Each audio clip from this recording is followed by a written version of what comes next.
Mis hermanos, esta mañana tuvimos la oportunidad de leer textos que nos llevarían a meditar en la gracia, de escuchar himnos que alaban la gracia de Dios. Así que voy a empezar también con una historia de gracia.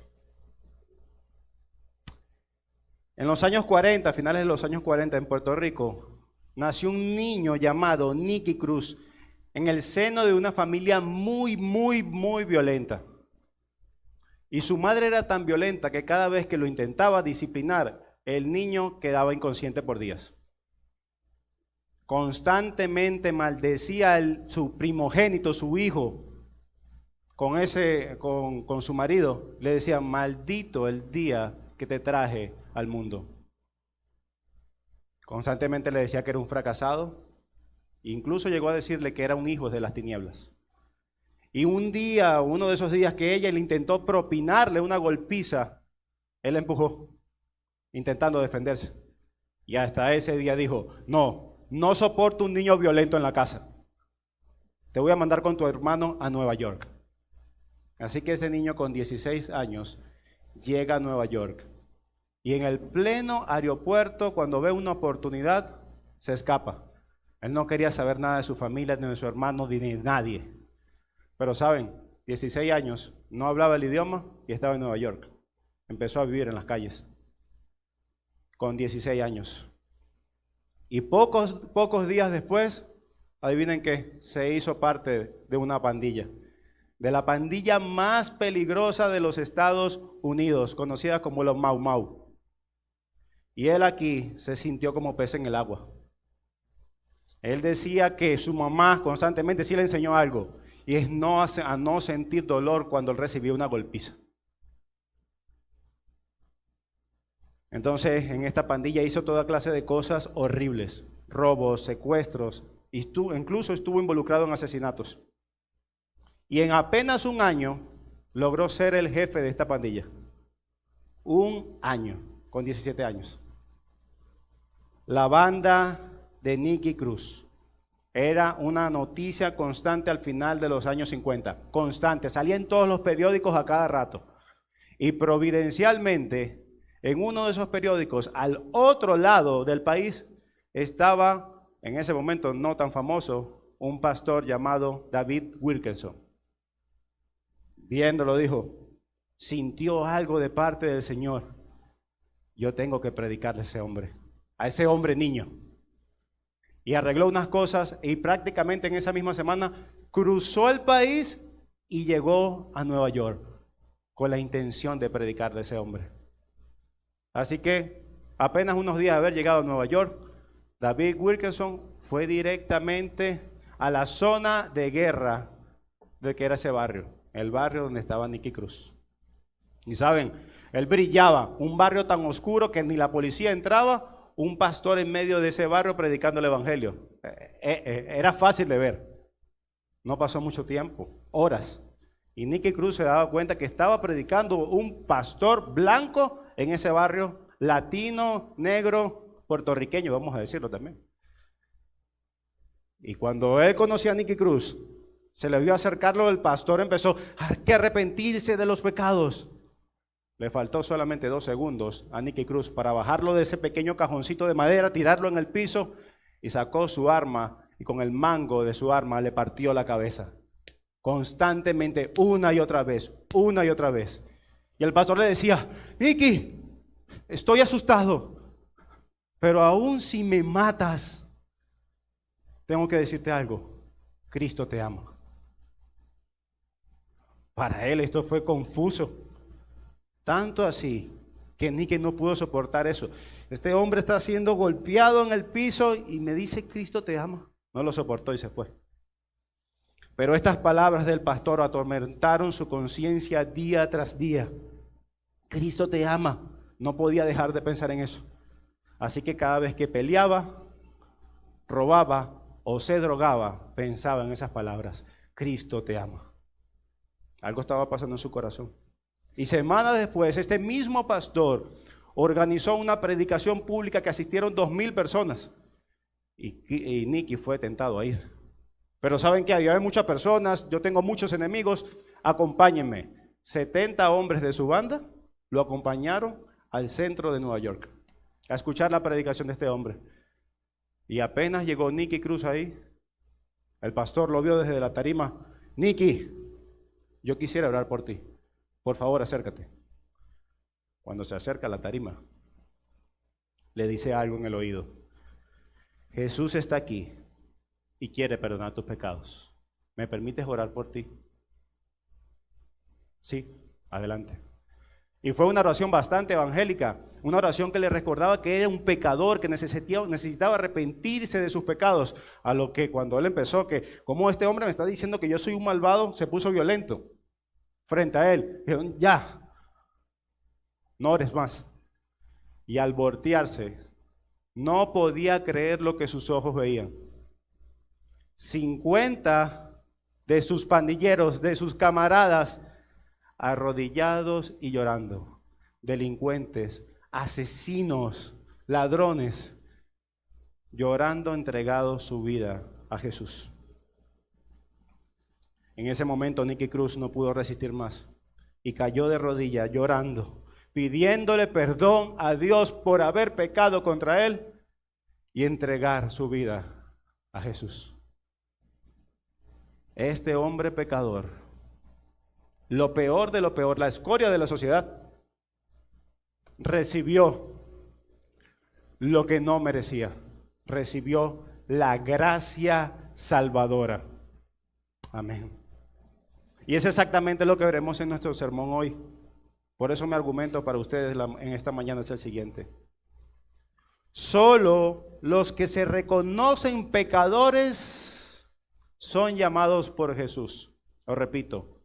Solo los que se reconocen pecadores son llamados por Jesús. Y el título es Un escándalo de gracia. Así que por favor quisiera que me acompañen al texto que voy a exponer, a Marcos capítulo 2, verso 13 al 17. Marcos capítulo 2, verso 13 al 17.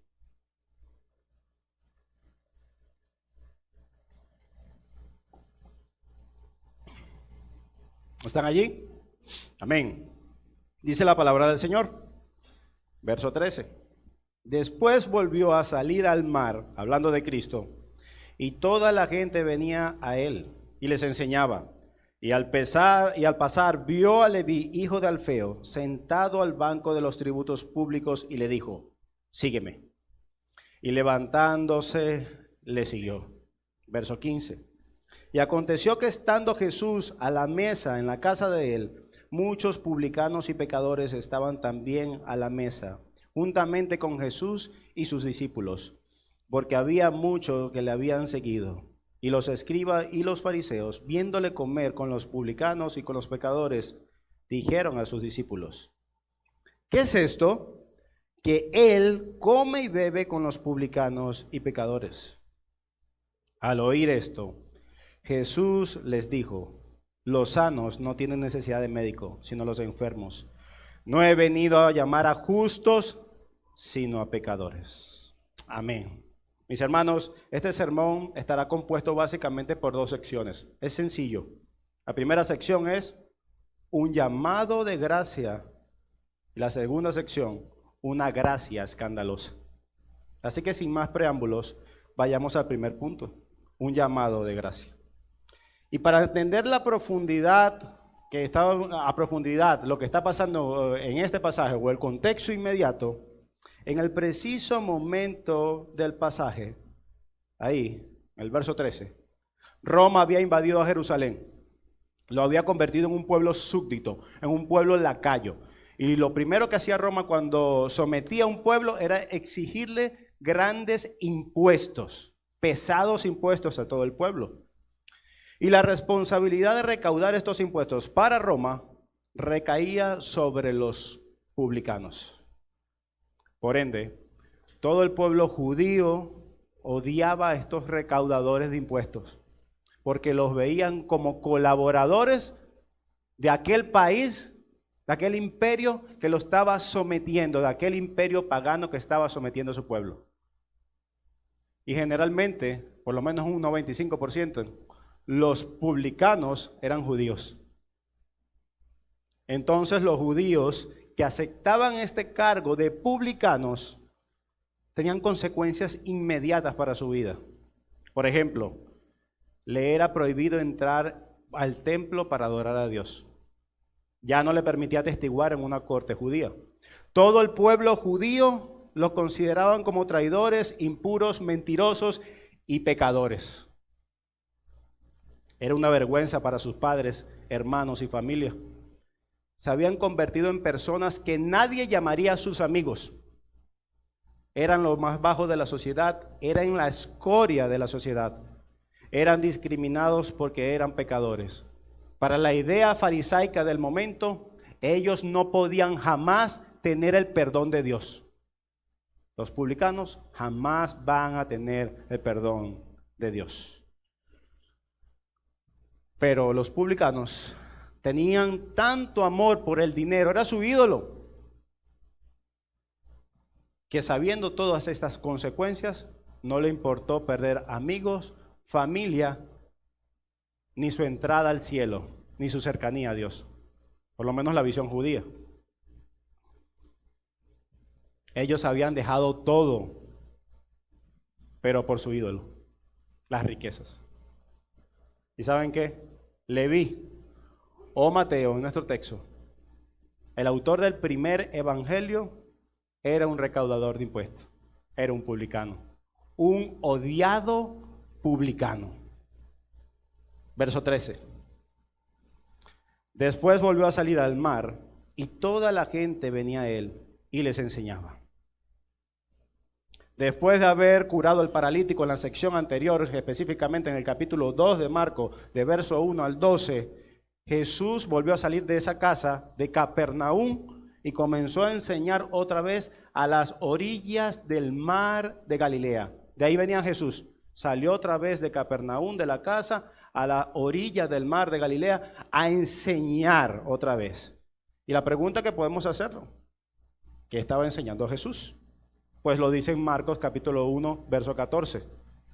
Después de que Juan fue encarcelado, Jesús vino a Galilea, ese mismo sector, predicando el evangelio del reino de Dios. Jesús estaba predicando el evangelio.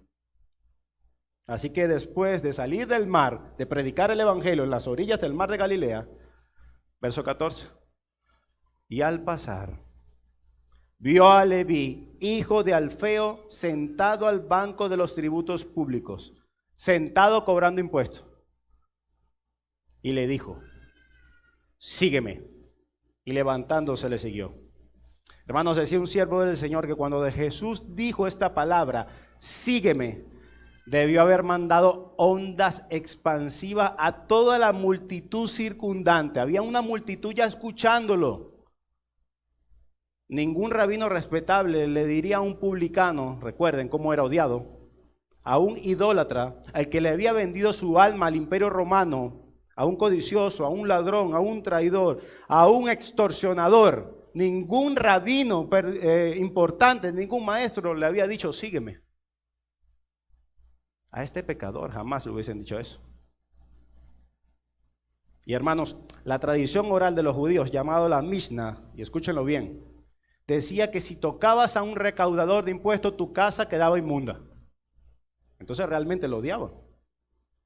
Y de todas estas personas alrededor del mar de Galilea, al cual estaba predicando, a este pecador, Jesús se le acercó y le dijo, sígueme. Mateo debió haber quedado boquiabierto. Recuerden, él sabía lo que era un publicano. ¿Cómo un maestro viene a acercarse a mí y decirme que lo siguiera? Él no entiende que se va a contaminar si me toca. Él sabía todo esto. Mateo quedó sorprendido por este llamado de gracia. Y sin dudas Mateo sabía quién era Jesús. El Señor había hecho de Capernaum su sede principal de ministerio. Y su reputación se había extendido absolutamente por todo lugar. Él sabía quién era Jesús. Él sabía que era el evangelio. Así que este señor, o el Señor, vio a este marginado social, miserable y profundamente afligido por el peso de su pecado, por haber pecado contra Dios. Y listo para arrepentirse. Hermanos, Mateo era el tipo de individuo adecuado a quien Jesús había venido a llamar, a quien Jesús había venido a salvar. Mateo era el tipo o el individuo adecuado para Jesús. Él había venido por pecadores para ser su discípulo.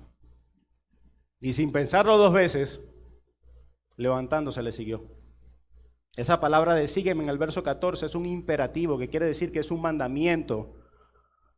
Y no era un llamado simplemente a decir, bueno, voy, Jesús, sígueme, voy a pasar un buen rato contigo. Tampoco para tener una buena conversación. Y tampoco decía, no, como Mateo diciéndole a él, bueno, Jesús, sabes que voy a pasar un rato contigo, pero recuerda, el negocio está abierto, tengo que volver. No, para nada. Este era un llamado para seguirlo toda la vida.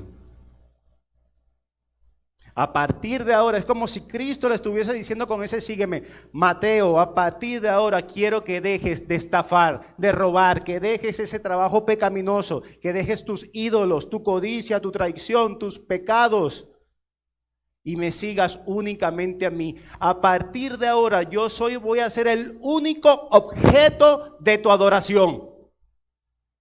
Sígueme. Lo que quiere decir que el Señor Jesucristo estaba llamando a Mateo a venir en pos de él en arrepentimiento y fe. Y sin pensarlo dos veces, levantándose, le siguió. Hermanos, esto es lo que la Biblia llama una conversión. No una conversión a medias. No deje algunas cosas. Literalmente, Señor, ahora soy tuyo completamente. Todo lo que soy es tuyo. Y recuerden nuestro argumento. Solo los que se reconocen pecadores son llamados por Jesús. Y eso fue exactamente lo que pasó con Mateo. Él ya había escuchado el Evangelio. Él sabía que era un pecador, que merecía el infierno. Pero de frente tenía un gran Salvador que podía pagar por sus pecados. Que podía perdonar sus pecados. Como decía el texto paralelo, Lucas 5:28, dejando todo le siguió. En ese momento Mateo fue transformado de un recaudador de impuestos, esclavos de las riquezas terrenales, a ser un seguidor de Cristo, amante de Dios. No por sus méritos personales. Esto no fue por obras. Por sus buenas obras, porque ¿saben qué? Mateo no tenía ninguna. Mateo era lo contrario a tener buenas obras. Él tenía pecados, si él se jactaba de algo es que tenía pecados tras pecado. Si se quisiera jactar, él no tenía buenas obras, no tenía ninguna. Él fue llamado por la bendita gracia de Jesús. Y de la misma manera, si nosotros estamos aquí, si somos creyentes, si hemos venido por el Señor, si estamos aquí por eso, hermanos, no fue por nuestros méritos, sino fue por el Evangelio que nos mostró que éramos pecadores y que merecíamos el infierno por haber pecado contra un Dios tan santo como el que tenemos. Y nos arrepentimos y creímos en el Señor Jesucristo. Amén. Estamos aquí por gracia, por pura y mera gracia. Tú no te ganaste la salvación, no existe aquí uno bueno. Tú estás aquí por pura y mera gracia. Y cuando recuerdes y por un momento, no para atormentarte, sino más bien para darle gloria a Dios, antes de Cristo, imagínate cómo era tu vida. Imagínate, ¿de dónde te sacó el Señor? Ahora recordando eso, ¿tú merecías ser salvado? Absolutamente no. Entonces cuando recordamos esa verdad, que fuimos salvados solo por la gracia del Señor, ¿qué produce eso en ti? Que Cristo te salvó. ¿Qué produce eso en ti? Gozo, gozo, deleite. Y eso es exactamente lo que sigue en el pasaje, verso 15. Aconteció que estando Jesús a la mesa en la casa de él, muchos publicanos y pecadores estaban también a la mesa juntamente con Jesús y sus discípulos, porque muchos le habían, ¿qué? Seguido. Está pasando en esta escena. Aquí tenemos un banquete, una fiesta promovida por el gozo de Mateo. Ahora él era un discípulo de Cristo, había gozo, había una verdadera conversión ahí. Eso es lo que pasa con cada creyente cuando nos convertimos. No lo merecemos, hay un gozo indescriptible en cada una de nuestras vidas. Gozo, un ex idólatra de las riquezas, ahora era un adorador de Dios y públicamente. Y Mateo quería que la gente de su círculo social conociera a Jesús. Y Jesús era muy selecto. Sí, él seleccionó a publicanos y pecadores. Imagínate el club selecto que tenía ahí. Jesús estaba haciendo lo que vino a hacer desde el principio, predicándole a pecadores. No congraciándose con ellos, sino predicándole el evangelio del reino. Marcos capítulo 1, verso 15. El tiempo se ha cumplido, el reino de Dios se ha acercado. Arrepentíos y creer en el evangelio. Esa es la conversación que tenía Jesús ahí. Arrepentíos y creed en el evangelio. Y estando sentado a la mesa o en la fiesta de Mateo, Jesús rompió el paradigma, los tabúes de la sociedad y condenó al mismo tiempo el sistema legalista de los fariseos para alcanzar según ellos la justicia de Dios. Rompió ese paradigma. ¿Cómo va a estar sentado comiendo con pecadores? Porque si Jesús iba a llegar a los perdidos, debía tener contacto con ellos, cercanía con ellos, conocerlos. Él no tenía la necesidad de simpatizantes para nada. Él estaba buscando discípulos. Él estaba confirmando en esa fiesta compuesta por publicanos, criminales, mentirosos, adúlteros, fornicarios, homosexuales, ladrones, matones y prostitutas, considerados como la escoria de la sociedad. Él ahí sentado estaba diciendo algo: ellos pueden ser salvos. Ellos pueden ser salvos. La escoria de la sociedad, lo que todo el mundo rechaza, yo lo vine por ellos. Los que se reconocen pecadores arrepentidos. Y hermanos, esto realmente es una exhortación para nosotros. ¿Cuántas veces hemos visto personas en nuestro entorno, en nuestras familias, en la calle? Y quizás no lo decimos con voz alta, pero a veces pensamos, es que ellos son tan pecadores que no merecen la salvación. Es que mira sus vidas, son lo peor de lo peor. Chismosos, idólatras, homosexuales. No, es que ellos son muy malos. Ellos no merecen la salvación.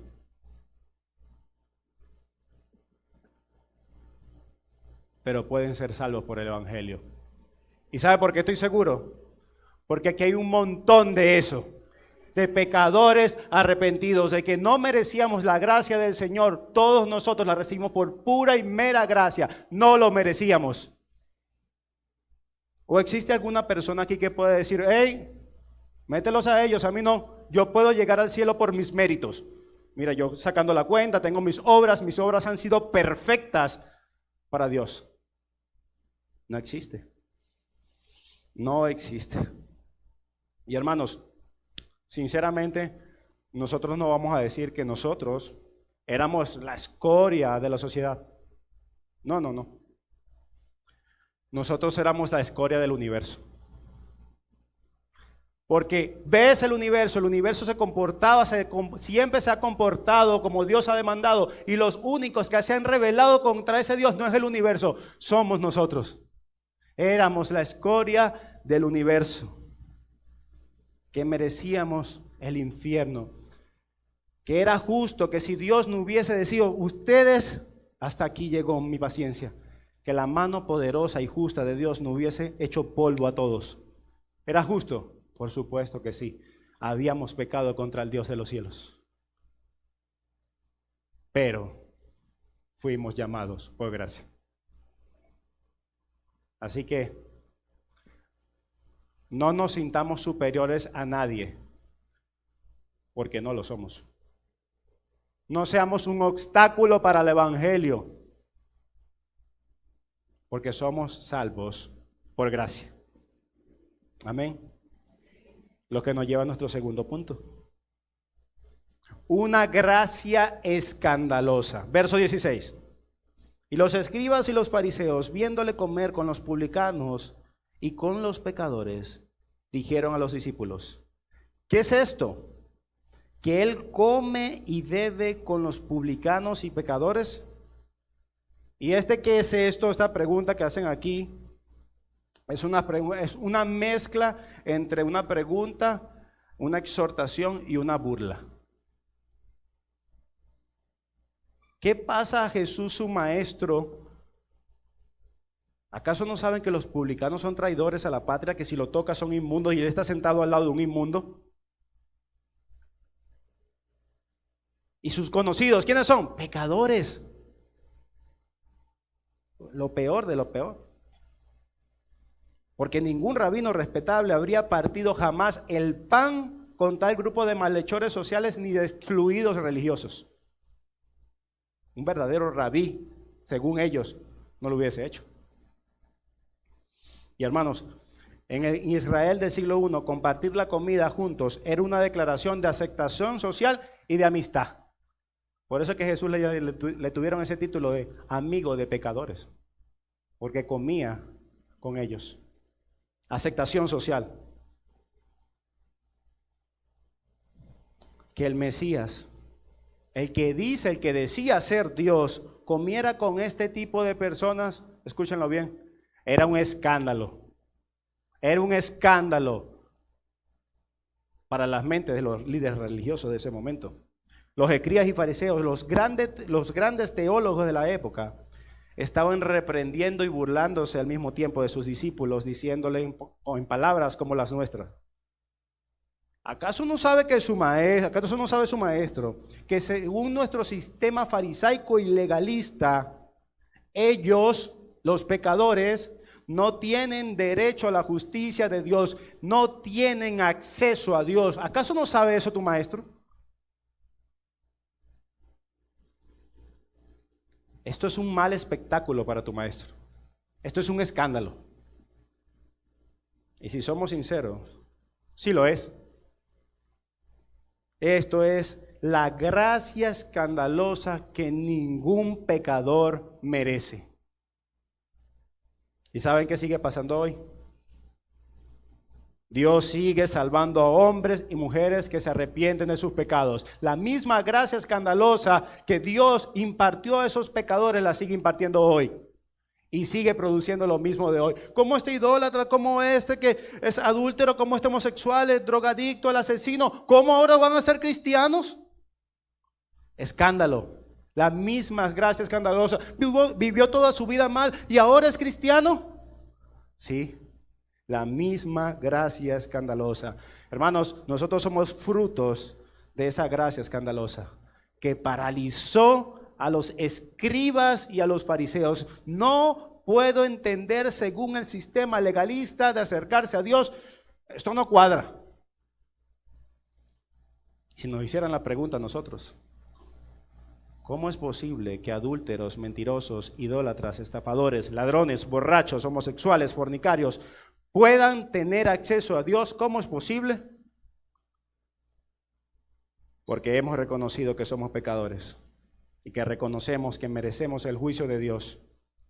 Era justo que Dios nos castigara, pero aquí pareció la gracia escandalosa de Cristo, y es esta: si te arrepientes de tus pecados contra Dios y crees en el Señor Jesucristo como Salvador, Él toma tus pecados en la cruz y su perfecta justicia te cubre a ti. En pocas palabras, si crees y te arrepientes de tus pecados, si crees en el Señor Jesucristo como Salvador, eres salvo. Eres salvo. Gracia inmerecida para pecadores arrepentidos. Hermanos, si aún tenemos duda de esta gracia irresistible, de esta gracia inmerecida, Jesús cierra con broche de oro en el verso 17. Verso 17. Al oír esto, Jesús les dijo: los sanos no tienen necesidad de médicos, sino los enfermos. No he venido a llamar a justos, sino a pecadores. Esto parece un poco confuso, pero la primera analogía que usa Jesús aquí es una analogía médica para ilustrar la naturaleza compasiva de su ministerio hacia personas que se reconocen pecadoras, hacia personas que se reconocen que están enfermas de pecado. Solo los que se reconocen que están enfermos de pecado van a buscar intencionalmente su salud espiritual. Los médicos, por eso que lo pones, es muy sencillo de entender. ¿Los médicos van hacia los sanos? No, hacia los enfermos. Y compasivamente Dios hace ese paralelismo. Yo he venido para los enfermos de pecado, para sanarlos de sus pecados. No he venido a llamar a justos, sino a pecadores. En otras palabras, la misión salvadora de Jesús no estaba dirigido a los que se creían autosuficientes, a los que se creen justos pero no lo son. Es que los escribas y fariseos no eran justos. El problema aquí es que ellos se creían justos. Como lo dice Romanos 3, 10, 11. No hay ni uno bueno. Ese era el problema de los fariseos, que se creían buenos siendo malos, siendo pecadores. Jesús vino para los que sabían que no eran justos, para los que sabían que sí eran pecadores. Jesús no había venido a llamar a legalistas hipócritas a su reino, jamás. Al contrario, vino a salvar a aquellos que sabían que eran pecadores. Que eran pecadores. Dios busca a aquellos que reconocen su pecaminosidad, que claman por su misericordia y dependen totalmente de la gracia divina. Decía un puritano: cuando me acerqué a ti, solamente tenía los pecados en mis manos, y tú me diste la gracia salvadora sin merecerlo. Y eso es exactamente cuando nos acercamos al Señor. Lo único que tenemos para acercarnos al Señor, para ser salvos, son nuestros pecados. Más nada. No tenemos absolutamente nada de qué jactarnos. Nada, absolutamente nada. Al contrario de los fariseos, que estaban tan lejos de Dios, y aunque podían identificar los pecados de los demás, fácil, rápido, mira, este es un pecador, este, no eran capaces de reconocer su propia condición miserable. Su corazón estaba endurecido.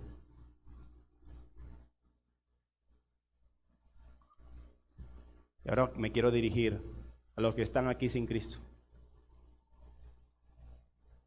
Si tú estás sin Cristo hoy, quiero decirte algo que fluye naturalmente del pasaje. No seas como los fariseos,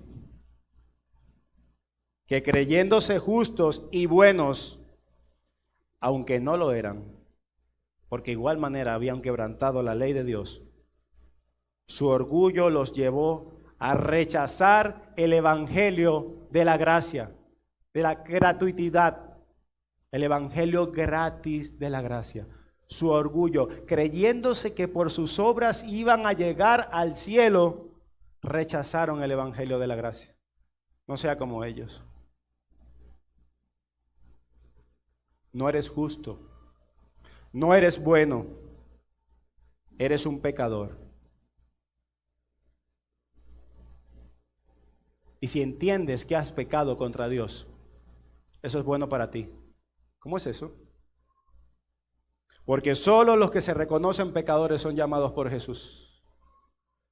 Solo los que se reconocen pecadores. Y si alguno está diciendo, pero un momento, yo no soy tan malo, yo no soy un asesino, yo no tengo muchos pecados, yo creo que puedo salvarme.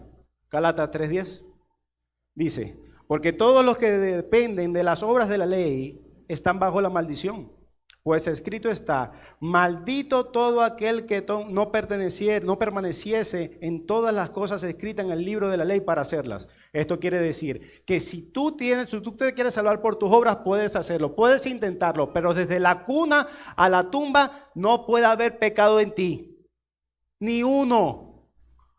Porque si intentas hacerlo así, la Escritura dice que eres un maldito, y esto quiere decir digno del juicio eterno. ¿Quién ha obedecido los mandamientos de Dios perfectamente desde la cuna hasta la tumba? Solo uno, Cristo. Y si aún no está seguro, Santiago 2:10 nos permite aclararlo un poco más, lo cual dice, porque cualquiera que guarde toda la ley, pero ofende en un punto, se hace culpable de todos. Si tú en esa pequeña mentirilla blanca que dijiste te haces culpable absolutamente de toda la ley, eres merecedor del juicio de Dios. Te haces culpable delante de Dios por haber quebrantado todos sus mandamientos. Así que, amigo, eres un pecador. Reconócelo. Ríndete de la misma manera que lo hizo Mateo, de la misma manera que lo hizo Ricky Cruz. Ríndete, arrepiéntete de tus pecados y cree en el Señor Jesucristo y síguelo.